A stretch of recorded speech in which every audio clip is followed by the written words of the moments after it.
everyone, welcome back to Equipoise Classes and I, Survi Gupta, welcome you in our Mission CUET 2024 series where we are working towards getting that 100 percentile in economics अगर आप CUET UG देने जा रहे हैं और आपके पास domain subject economics है।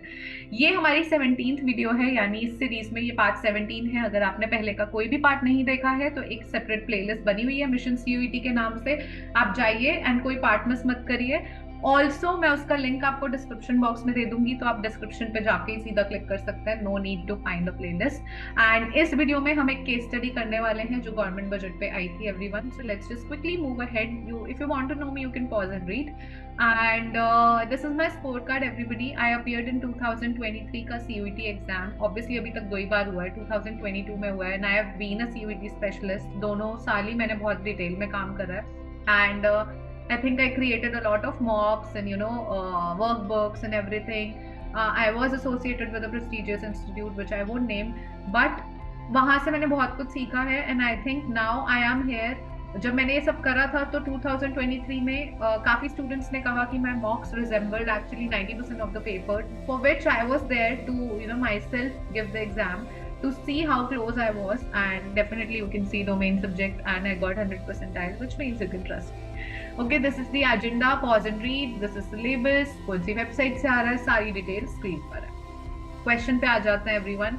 So question में कई केस स्टडीज होती हैं। आई वुड वांट टू से कि कुछ केस स्टडीज में ना एक क्लासिफिकेशन होता है कि आपको कुछ आंसर्स तो केस स्टडी से मिल जाएंगे, कुछ आंसर्स केस स्टडी आपको बस दी होती है, आंसर वहां से नहीं मिलते। आंसर एनसीईआरटी पढ़िए तो ही आते हैं, ठीक है।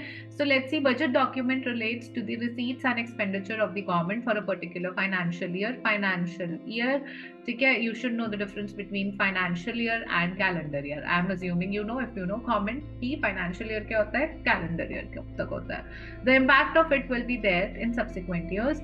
There is a need therefore to have two accounts, those that relate to the current financial year only, one include in the revenue account, also called revenue budget, and those that concern the asset and liabilities of the government into capital account. क्योंकि वो कह रहे हैं कि government budget जो है वो आज अनाउंस हो रहा है, लेकिन उसका इम्पैक्ट आपको बहुत सारे सालों तक देखने को मिलेगा। तो जो इम्पैक्ट इस साल देखने को मिलेगा वो रेवेन्यू बजट में है, और जो असेट और लायबिलिटीज को लॉन्ग रन में इम्पैक्ट करेगा, यानी असेट और लायबिलिटी से रिलेट करता है, वो कैपिटल अकाउंट में जाना चाहिए, यानी कैपिटल बजट होना चाहिए। इतना ही कह रहा है आपका case study. Let's read the question. From the following statements identify the item which is not included in the capital budget. उन्होंने कहा कैपिटल में असेट और लायबिलिटी से रिलेटेड चीजें ही होंगी। Payment of salary to staff of government school. Government school अपने staff को सैलरी दे रहा है, वो इस साल से रिलेटेड है, उसमें कुछ कैपिटल असेट से रिलेटेड नहीं है, तो obviously this is not included in the capital budget. Purchase of cranes by government, this is asset. Construction of government schools, asset. Repayment of loan, this is a liability का पे of. तो liability और asset से related है सारी चीजें, सो the answer is 1। Okay, then let's read the next question. Identify which is not the objective of government budget. अब यहाँ पे ना गवर्नमेंट ने किसी भी केस स्टडी, ये जो पूरी केस स्टडी मैंने आपको समझाई, यहाँ कहीं भी ऑब्जेक्टिव की बात नहीं हुई। इसका मतलब है दे आर एक्सपेक्टिंग कि आपने एनसीईआरटी पढ़ी, आपको पता है, ठीक है। एलोकेशन एक बजट है, रिसोर्स एलोकेट करना बजट का ऑब्जेक्टिव है।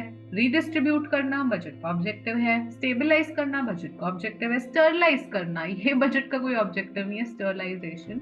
सो the answer is B, not the objective, ठीक है। Let's read the third question. Government budget refers to actual receipts and payment of the government. Government budget has two components, revenue budget and capital budget. Yes, definitely. Incorrect identify करनी है। Capital budget records transaction related to change in asset and yes, true.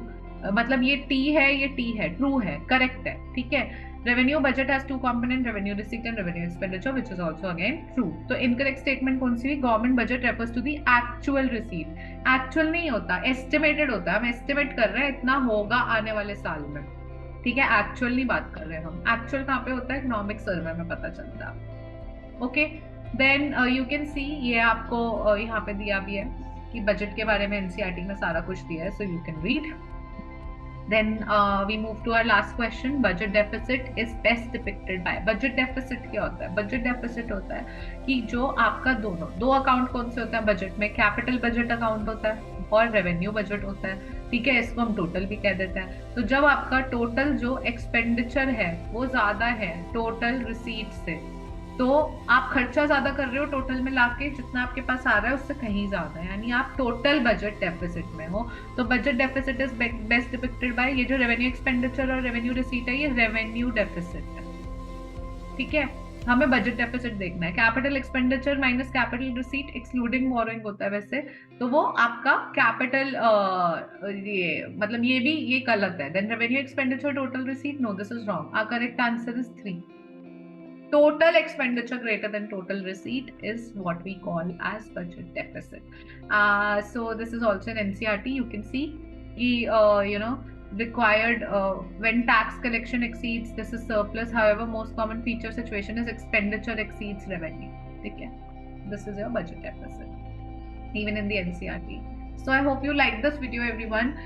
अगर आपको मुझसे पढ़ना अच्छा लग रहा है, मेरा CVT स्प्रिंट बैच स्टार्ट हो रहा है, जिसका मैं आपको एक separate detailed video comment box में और यहाँ पे आई बटन में लिंक कर रही हूँ, आप देख सकते हैं। CVT स्प्रिंट बैच ज्वाइन कर सकते हैं और आप मुझसे पढ़ सकते हैं। वीडियो पसंद आ रही है लाइक कर दो, कमेंट बॉक्स में एक हार्ट छोड़ दो, क्वेरीज करो, let's engage in the comment section everyone, and please subscribe to the channel because most of the people who are watching the videos are not subscribed to the channel, which is not good because मैं daily post करती हूँ, so you should get the notification on daily basis, and I'll see you tomorrow everybody. Till then, keep practicing and all the very best.